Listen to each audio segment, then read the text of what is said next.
하나님의 말씀입니다. 하나님의 말씀은 사도행전 16장 6절에서 15절까지의 말씀을 드라마 바이블로 듣도록 하겠습니다. 성령이 아시아에서 말씀을 전하지 못하게 하시더니 그들이 프루기아와 갈라디아 땅으로 다녀가 무시아 앞에 이르러 비두니아로 가고자 했으되 예수의 영이 허락하지 아니하시는지라. 무시아를 지나 두로아로 내려가는데 밤에 환상이 바울에게 보이니 마게도냐 사람 하나가 서서 그에게 청하여 이르되 마게도냐로 건너와서 우리를 도우라. 바울이 그 환상을 보았을 때 우리가 곧 마게도냐로 떠나기를 힘쓰노 이는 하나님이 저 사람들에게 복음을 전하라고 우리를 부르신 줄로 인정하노라. 우리가 드로아에서 배로 떠나 사모드라게로 직행하여 이튿날 네아폴리로 가고 거기서 빌립보에 이르니 이는 마게도냐 지방의 첫 성이요 또 로마의 식민지라.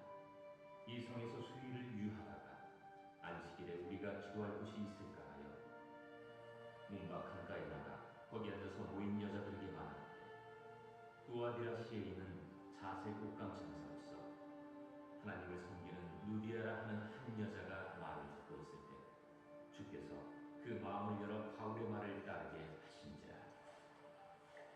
그와 그 집이 다 세례를 받고 우리에게 청하여 이르되 만일 나를 좀 힘든 자로 알거든 내 집에 들어와 유하라 하고 강권하여 머물게 하니라. 아멘. 원래 제목은 루디아의 집, 열린 마음, 열린 문입니다. 오늘의 말씀은 열린 마음, 열린 문으로 은혜를 나누고자 합니다. 우리 옆 사람과 한번 인사하겠습니다. 믿음대로 됩니다. 말하는 대로 됩니다. 기도하는 대로 됩니다. 말하는 대로, 기도하는 대로 될 줄 믿습니다. 또한 5월 10일 5.10 새생명 축제에 우리 태신자를 품고 함께 기도하였으면 좋겠습니다. 아멘. 이 사랑하는 이 빌립보 교회의 이 모든 삶 가운데 빌립보의 한 강가에서 영적인 여행을 떠나고자 합니다. 인생을 살다 보면 우리는 종종 닫힌 문, 그리고 닫혀져 있는 마음, 그리고 닫혀져 있는 환경을 맞이할 때가 됩니다. 사도 바울도 그리했습니다. 아시아에서 복음을 전하려 했지만 성령이 막았다는 거예요. 그래서 비두니아로 가고자 했으나 예수의 영이 허락하지 않았습니다. 그래서 그 예수의 영이 허락하지 않음을 통하여서 이 드로아로 가게 됩니다. 이 영상을 넘겨주시면 드로아가 어디냐면 넘겨주시겠습니까? 빌립보의 마게도냐 그 드로아를 건너서 빌립보에 지금 가 있습니다. 그래서 이 바울이 갑바도기아로 뒤로 해서 아시아로 가고자 하는데 성령이 허락하지 않으셨습니다. 그래서 강을 건너서 바다를 건너서 빌립보까지 가게 되는데 11절에 이렇게 11절과 2절에 이렇게 말씀합니다. 시작. 우리가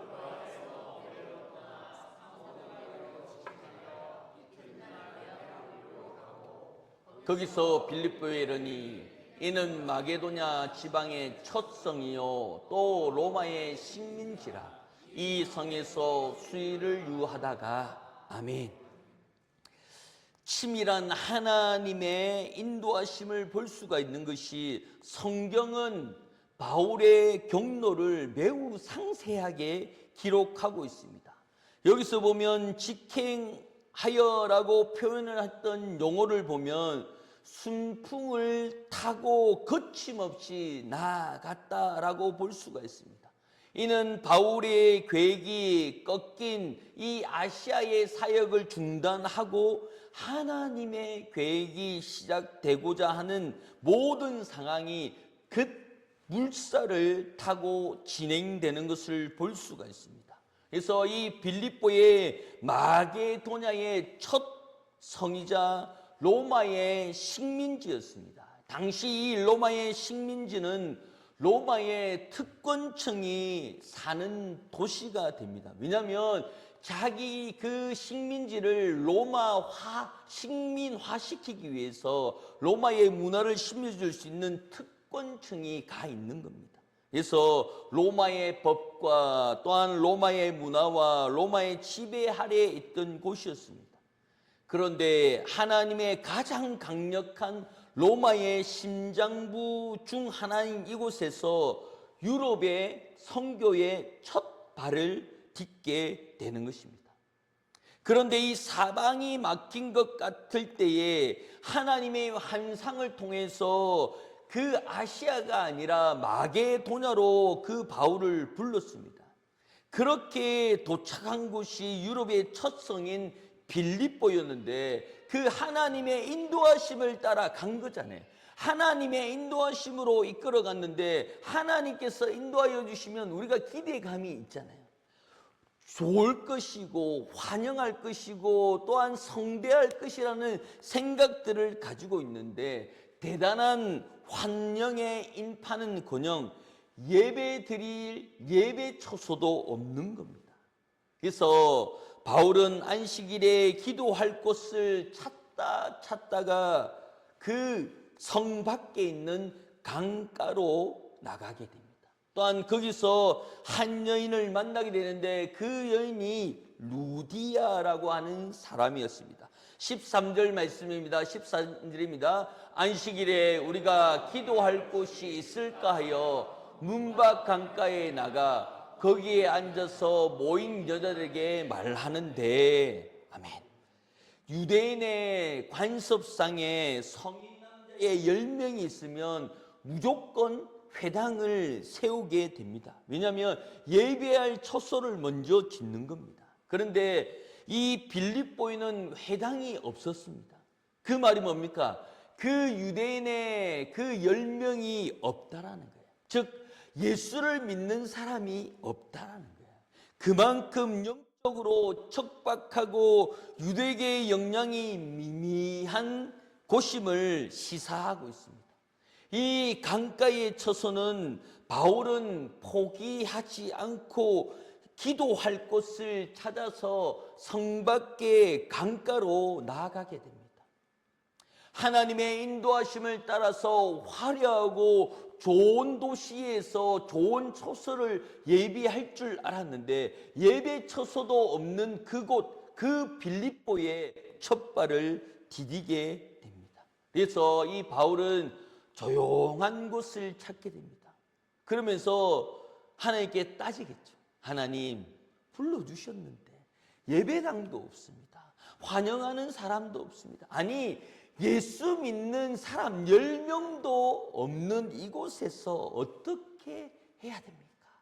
하며 그 하나님의 역사에 준비되어 가는 그 곳곳에서 기도하고 있습니다. 낮은 곳으로 임하는 그 복음에 당시 유대 사회에서 여성을 전도 대상자로 먼저 삼는 것은 매우 파격적인 도전이었습니다.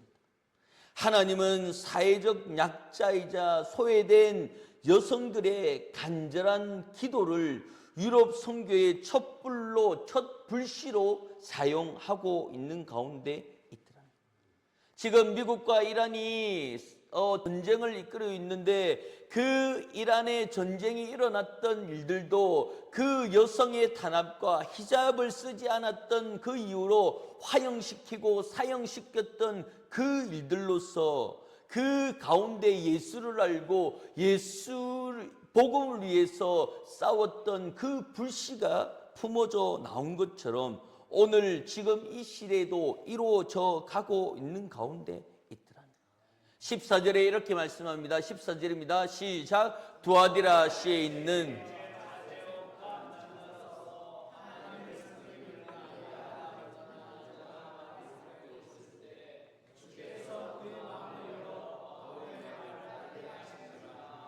아멘.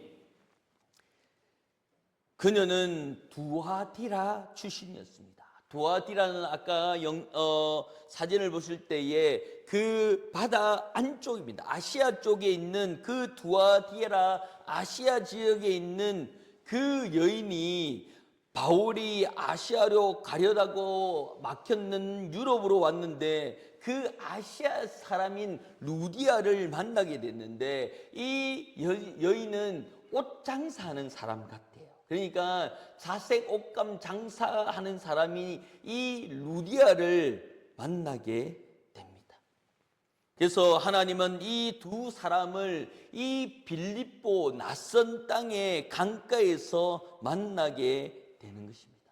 그는 이미 유대교적인 경건을 가진 여인이었습니다. 하지만 종교적인 열심만으로 구원에 이를 수 없습니다. 예수 그리스도를 만나야 되는 것입니다. 우리가 주일날 와서 예배 드리는 것도 중요하지만 이곳에서 예수를 만나야 될 줄 믿습니다.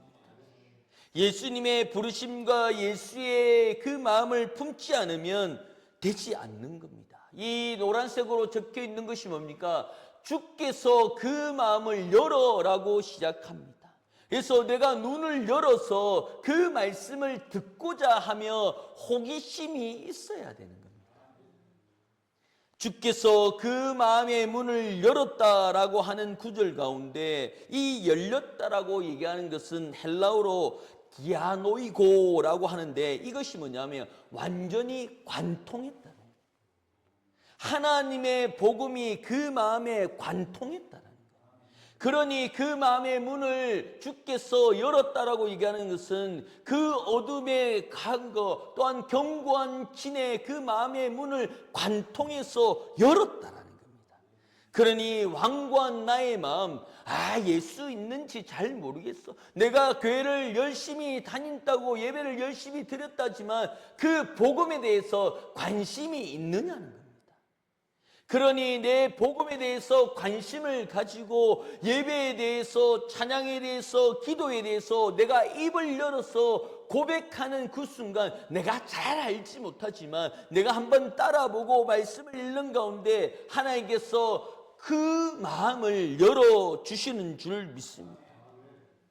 그러니 이 마음을 간통함을 통하여서 인간의 완고한 마음의 빗장을 열어서 오직 성령께서 그 마음을 열어 선포하게 하시는 줄 믿습니다. 우리가 5.10 새생명 축제를 선포한 것도 우리가 성도를 많이 모으고 또한 성도를 괴롭히기 위해서 전도해라 이렇게 해서 이 새생명 축제를 준비한 것이 아니라 하나님 앞에 갔을 때 너 나를 선포해봤어? 너 나를 믿지 않는 사람 앞에서 고백해봤어? 너는 나를 사랑하는지에 대한 그 사랑을 표현해 봤어? 물어봤을 때 무엇이라고 대답할 수 있습니까? 하려고 했는데요. 들으려고 했는데요. 해보려고 했는데요. 라고 얘기했을 때에 예수님께서 뭐라고 했습니까? 예수님께서는 이 60억의 인구 가운데 예수의 복음을 한 명도 듣지 못한 영혼들이 없을 만큼 그 선교사를 파송하고 예수 믿는 사람을 파송해서 그 복음을 전하고 있는 가운데 있습니다. 그렇기 때문에 우리 시민중앙교회도 그에 발맞춰서 그 새생명 축제를 선포한 것인데 이것이 목사의 말이 아닌 예수님의 선포인 줄 믿습니다. 예수님의 명령인 줄 믿습니다. 그리고 10명을 쓰는 거예요. 그 10명은 너도 나도 다 걸리잖아요. 이 사람은 내년에, 이 사람은 후반기에, 이 사람은 전반기에 생각할 겨를이 없어요. 몇 명, 20명을 적어서 그 영혼이 우리가 한 달 동안 이 복음을 가지고 한 달 동안 이 말씀을 가지고 한 달 동안 그 태신자를 두고 선포하고 기도할 예정입니다. 그러면 우리가 돌아가면서 그 영혼의 이름을 불러가면서 기도 받을 수 있는 그 영혼이 이 하나님의 능력과 만의 문을 열 수 있는 일말의 그 가능성을 두고 우리가 기도해 나가게 되는 것이고, 쉽게 설명하면 기도해 주는 겁니다, 우리가. 그러면서 예수님 앞에서 나 복음 못 들었는데요 라는 그런 변명이 통하지 않도록 하는 거예요. 그러니 첫째 딸, 둘째 딸, 첫째 아들, 둘째 아들, 손자, 손녀 이름을 다 적고 이웃에 누구에게 그리고 전해서 그 복음과 그 이름이 선포될 수 있도록 기도받을 수 있는 길을 열어가는 겁니다. 그래서 주께서 그 마음의 문을 여시고 바울의 말씀을 따르게 하시니라 라고 얘 있는데, 바울의 말씀이 아닌 이 루디아의 본래는 하나님을 공경하는 사람이었지만 그것으로 만족하지 않습니다.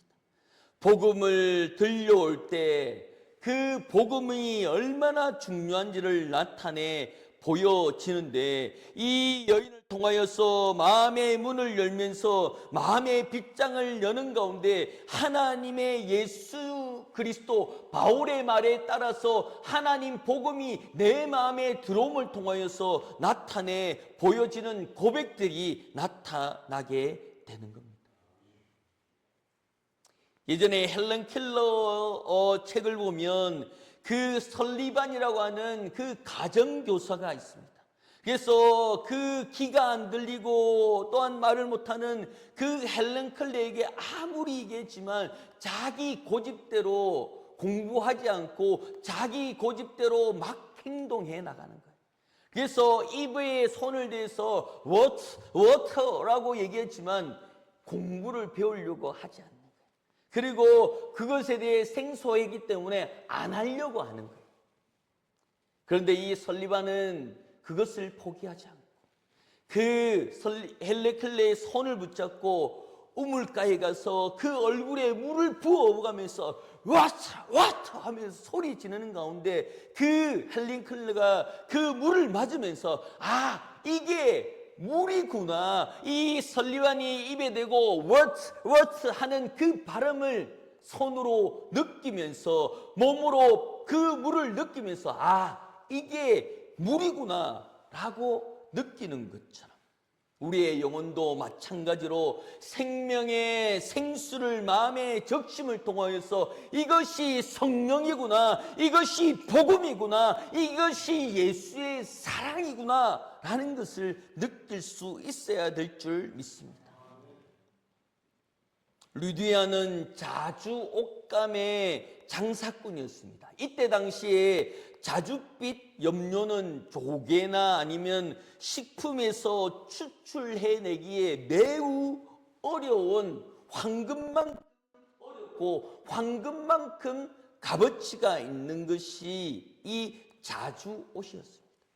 그래서 이 루디아는 오늘날 치면 명품의 한 비즈니스 사업가가 아닐까라고 볼 수도 있습니다. 하지만 그녀는 자신의 성공의 안주에 있는 것이 아니라 복음을 받아들인 후에 그녀의 최우선적인 우선순위가 완전히 바뀌어 나아가게 되는 것입니다. 그래서 루디아는 말씀을 듣고 그 성령이 마음을 꿰뚫어서 뒤집어 엎는 순간 내 눈에 비치는 것이 부담이고 내 마음에 느껴지는 것이 부담이 될 수가 있습니다. 이 태신자 10명, 나 10명 적을 사람도 없는데 하면서 어떻게 더 했는데 없는데 어떻게 하냐고. 없으면 이렇게 적으면 됩니다. 이웃집 1, 2, 3, 4, 5, 6, 7, 8, 90. 아니면 위청 1, 2, 3, 4, 5, 6, 7, 8, 90. 우리 집이 5층이면 10층 위에 저급 주는 거예요. 왜 그러냐? 하나님께서 나의 기도를 통하여서 그 죽어가는 영혼들의 마음의 문을 열 수가 있더라. 그것이 내가 체험하고자 하는, 하나님께서 나에게 비추고자 하는 그 역사의 순간이라는 거예요. 바울은 아시아로 가려고 했지만 아니야, 유럽으로 가. 멘붕이 온 거예요. 아니, 내가 1차, 2차, 3차 다니는데 아시아 이제 가면 됩니다. 그리고 내가 하니까 승승장구하는데 이 계획대로, 이 방법대로 가면 됩니다. 아니야, 유럽으로 가. 바다를 건너 빌립보로 가라는 거예요. 보니까 척박해요. 아무것도 없어요. 예배 처소도 없어요. 하는 그곳에 예수님이 보내는 거예요. 나는 알 수 없지만 루디아를 만남을 통하여서 이유를 알겠다. 하나님의 방법을 알겠다. 그리고 하나님께서, 주께서 그 마음을 열어서 내가 일차원적으로 보는 해당이 없는 그곳 가운데 이 강가에서 예배 드림을 통하여서 이 강가가 내 예배 처소구나. 이 태백이 내 복음의 열쇠구나. 복음을 복음을 열 수 있는, 그 마음을 열 수 있는 놀라운 노다지구나 라는 것을 느끼게 되는 것입니다. 나 혼자만 잘 믿는 것을 얘기하는 것이 아니라 이 루디아는 마음을 열게 되는 것입니다. 여기서 황금보다 비싸다고 얘기할 수 있는데 그 과학자가 얘기하는 것이 우리나라에 금이 있잖아요. 우리나라가 아니고 전 세계에 금이 지금 금값이 막 오르는데 이 금에 대해서 그 구성하는 요소가 56번째의 AU라고 하는 그 기호를 가지고 있는 것이 금이래요. 그런데 이 금을 만들 수 있는 요소 가운데 지구에 없는 요소가 있대요. 그런데 이 금이 나중에 이 금은 소멸돼서 없어질 거래요. 왜? 인간이 만들 수 없대요. 지구에서 만들 수 있는 구성 요소가 없대요. 그래서 저는 이것을 들으면서 깜깜히 생각할 때 이것은 하나님의 선물이 아닐까라는 생각이 드는 것이 뭐냐면, 천국에는 금이 벽돌이래요. 천국에는 금이 흔하대요.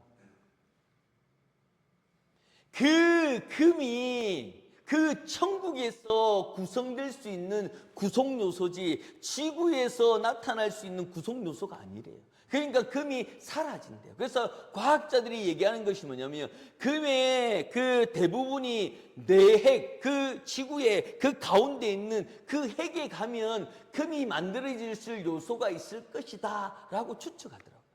근데 제가 보기에는 금은 이 세상에서 구성될 수 있는 요소가 하나가 빠진대. 너무 신기해. 야, 과학자들 정말 똑똑하다.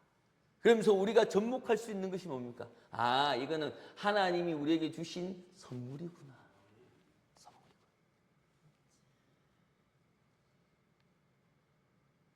이것이 하나님께서 살아계신 증표가 아니가 뭐겠냐? 천국, 우리가 볼 수 있는 그 천국, 바라는 그 천국이 없는 것처럼 보이는데 그 천국에서 벽돌같이 쓰던 그 금덩이가 지구에 뽀시락뽀시락 내려온 것이 아닐까? 아무도 감동을 하지 않으신데 저는 그런 생각이 드는 거예요. 참 신기한 것이 그 금이라고 하는 그 금덩이의 요소 중에 하나가 없대요, 지금. 그래서 만들 수가 있는 게 아니고 나중에 되면 이 금이 다 소멸돼서 없어질 것이라는 거예요. 그러니까 값어치가 계속 올라가는가 봐요. 하나님께서 그 마음의 문을 열어주심을 통하여서 우리가 이 세상에 볼 수 없는 환경 가운데 우리가 새 생명 축제를 선포하는 가운데 누가 복음을 들고 누가 복음을 듣고 올지는 아무도 알 수 없는 가운데 그때 되면 우리가 손을 치면서 그때에 내가 기도했던 그 일들이 왜 생각나게 하고 왜 그 새생명 축제의 태신자로 내가 왜 적었는지에 대해서 그때 당시는 알 수 없지만 하나님의 계획을 볼 수 있는 줄 믿습니다. 15절 마지막 절입니다. 다 같이 읽겠습니다. 15절입니다. 그와 그 집에 다 세례를 받고 우리에게 청하여 이르되 만일 나를 주 믿는 자로 알거든 내 집에 들어와 유하라 하고 강건하여 머물게 하니라. 아멘. 이 루디아는 자기 마음에 성령이 꿰뚫어서 복음을 듣게 하는 순간 뭐라고 얘기했냐면 나를 주를 믿는 자라고 알고 있다면 성령이 나에게 임한 것을 알면 내 집도 그렇게 해 주세요. 이 말씀 때문에 우리가 이 새생명 축제를 선포한 줄 믿습니다. 성령이 내 마음을 관통한 것을 하나님 아시면 나를 통하여서 태신자를 품게 하여 주시고 나를 통하여서 구원자를 품게 하여 주시옵소서. 그 복음을 듣게 되는 것입니다. 루디아는 변화는 개인의 체험으로 끝나는 것이 아니라 그녀의 가족과 종들과 함께 일하는 모든 사람에게 세례를 받도록 복음을 알도록 만들어 가는 겁니다. 이는 가장 신앙이 각권의 전체에 미치는 영향으로 보여주고 있는 가운데 있습니다. 그래서 이 루디아는 바울에게 나를 믿는 자로 알거든 내가 그 복음이 내 마음을 꿰뚫은 것을 아시냐면 내 믿음이 진짜인 걸 아냐면 내 대접을 거절하지 마소서. 강건하여 머물게 하라는 것은 선생님 다른 곳에 가지 말고 이곳에서 내 있는 집에서 구원을 선포하소서. 바울의 입장에서는 놀라운 거예요. 회당이 없어요. 기도할 곳이 없어요. 환영하는 사람이 없어요. 그런데 그 강가에서 예배할 처소가 없어서 기도할 처소가 없어서 강가에서 기도하는데 어느 낯선 여인을 만나는데 그 여인의 그 성령이 그 마음을 열게 함을 통하여서 그 자기 집이 예배 처소로 바치는 거예요. 자기 집을 예배 처소로 열어버리는 거예요. 성령이 내 집을 강권으로 얘기하는 것은 딴소리 하지 마세요. 여기 하세요. 여기서 예배 드려주세요 하면서 강력하게 복음을 나타내고 강력한 의지를 나타내고 있는 가운데 있더라.